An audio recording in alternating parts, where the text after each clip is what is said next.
Okay, I admit it, I have painted a little bit of them. I've done their muskets and their bread bags. I am working on them slowly, honestly. Anyway, on with what we're looking at today. My Night Lord's army, Chaos Space Marines. The eagle-eyed amongst you might notice that a couple of the vehicles and even the Dreadnought are not the most modern of models. Though there is a bit of a mix mash in that I don't have anything sort of second edition. Really, I've got more. I think a lot of these are maybe a little bit later, sort of later second edition, third edition, fourth edition figures. There's a bit of a mishmash. It's just the way it goes. I think the only really second edition or really early figure I've got would be this guy. Purchased more as a randomness than anything else, and yes, he is missing his sword that he should be carrying.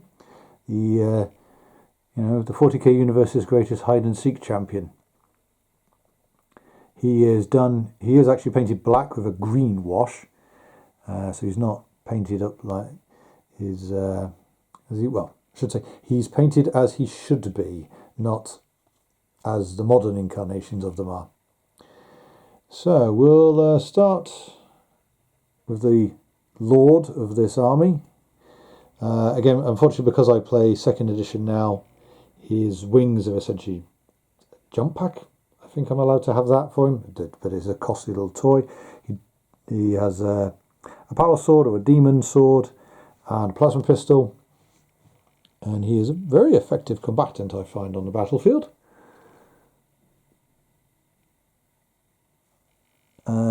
Here is my original Chaos Lord. He was for the, I think he's advertised as the Night Lord's Chaos Lord, with a combi bolter with a flamethrower and a power fist.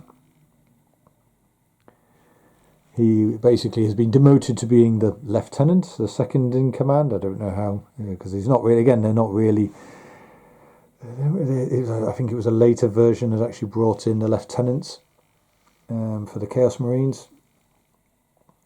Moving across, we have my Atramantar. These are based on the, let me see if I get this right, Dark Angels Veterans box set, I think it was. I bought it because I was going to make a group of Fallen to go with the Hide and Seek champion. However, I painted them up a little bit and then I went, you know what, I'm not really in the mood for that. It's a little bit too costly on the pointage for the version I was playing at the time, so I went, you know what, I'm just going to make them up as Atramantar or Night Lord's Veterans. So they wear flesh cloaks, they have a plethora of plasma weaponry, bolt guns and so on and so forth, as is the norm. And then the big heavies in their tactical dreadnought armour. These guys have all got magnets, so I can move their arms around. A very interesting group, as you can see, I have combi bolters or twin linked bolt guns as they are for the Chaos Marines, and I have a couple of combi bolters, in this case one with a flamethrower and one with a melter gun, and then the Reaper autocannon, because Chaos Marines don't get assault cannons. Again, with second edition and some of the later versions, they did say, oh, you can have Imperial equipment, but it's just more expensive. A unit that doesn't exist in second edition is my Possessed. These are for other versions. There's 10 of them. You might be wondering why there's a little bit of a difference in the colour scheme. The lighter blue ones were the ones that I purchased as is. The darker blue ones are ones that I painted myself. Then onto my Chaos Dreadnought with I think it's a Scourge or a Claw, depending on how I'm feeling, and also he has a dual autocannon, twin-linked autocannon mounted, and then I think he has a Storm Bolter. He has a bolt gun. He has a couple of he's got a bolt gun there in his arm. Moving on to the heavy supports. So again, this squad is not really appropriate for second edition, as a Chaos Marine squad is only allowed 2-3 heavy weapons. This is more of a later version, but you still get that lovely mishmash: a heavy bolter, an autocannon, a las cannon and a missile launcher, and then a squad leader, bolt pistol and chainsword.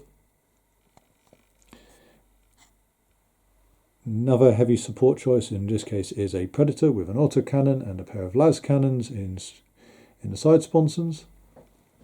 And yes, this is a first edition, so Rogue Trader and second edition model. So Land Raider, bought for the princely sum of a €5 Chinese meal, because the guy who had it literally just did not want it. I tried to offer him a little bit more because this was when the Land Raiders had gone up to about €40 for one. He wasn't interested. And then drifting across, we'll come back to them in a minute. So the tactical element, or the combat squad element, 1 second.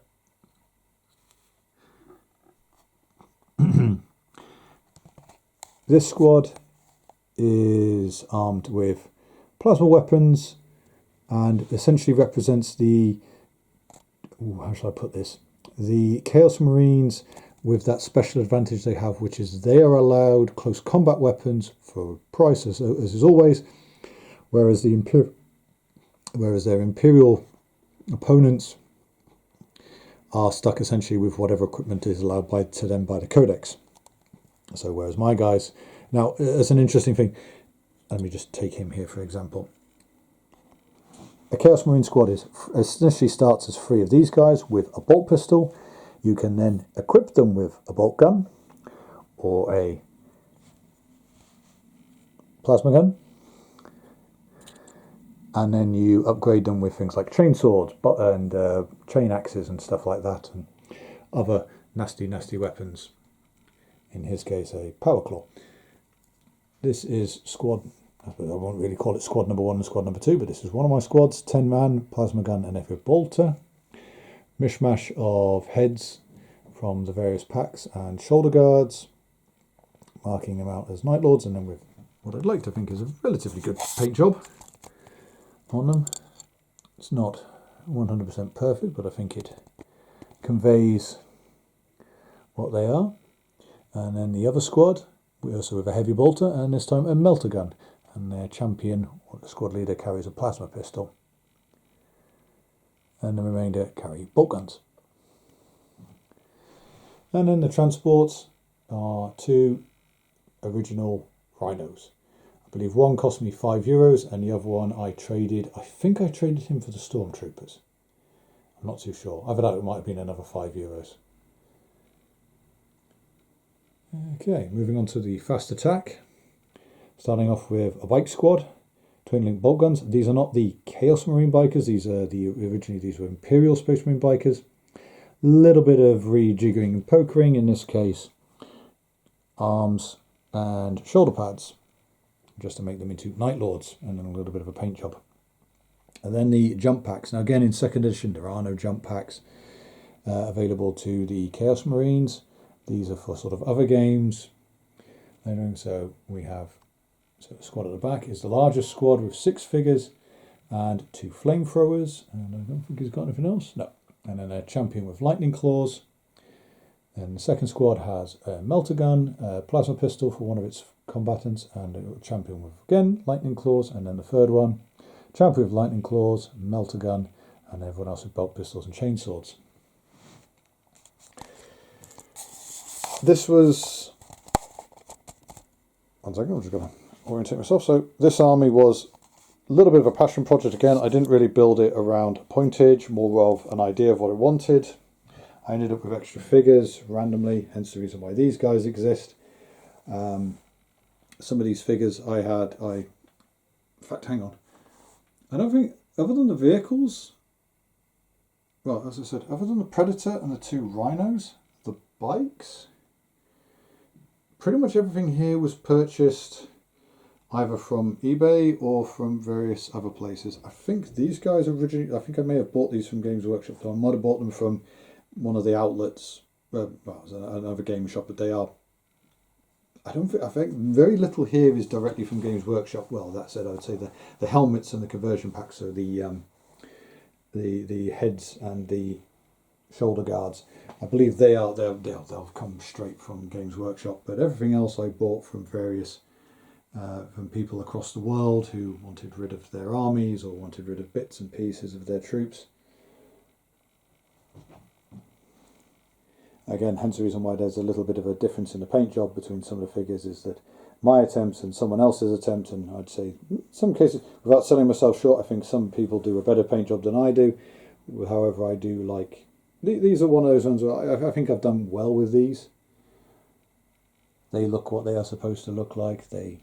Again, the multi-pose allows for a variety of poses. Again, some very generic poses, just on guard or standing at rest, and firing, moving, advancing, that sort of thing.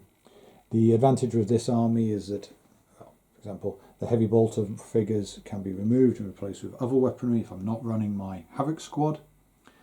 Again, with second edition, these guys don't get used at all, but the bikes do, and the rest of the Marines do. Again, these will be probably broken down into squads of maybe 5 or 6 men, giving me more guys.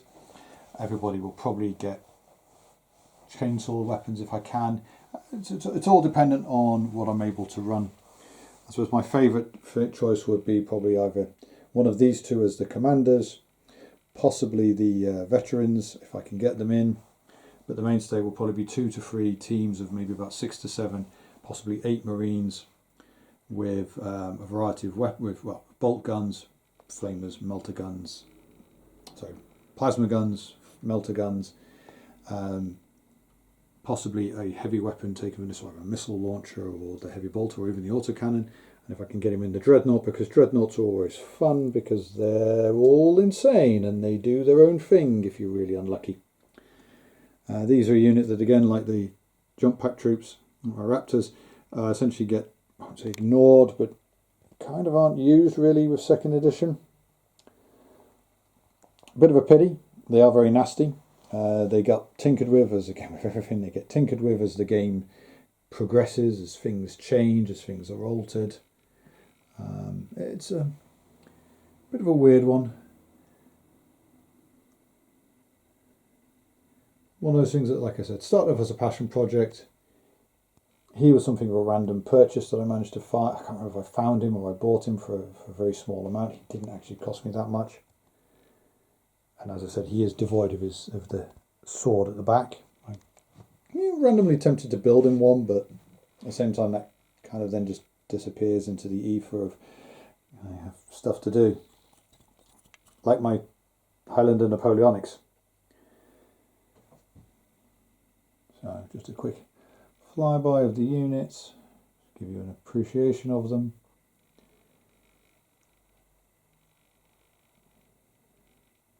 Always remember, I think I paint terribly. I'm not a bad painter, and I think when I really pay attention I can do a very good job, but sometimes I think I'm not all that great. There are people out there who are far, far, far better than me, but I tend to grade myself more along the lines of where did I start and how have I come along. And if I was to show you some of the figures I started with, I don't have them anymore. They are almost comically, terribly, classically, hey, why have you fallen over? Bad, but hey, that's the way it goes. Anyway, I think we'll do that one. A nice short video this time, nothing too weird and wonderful.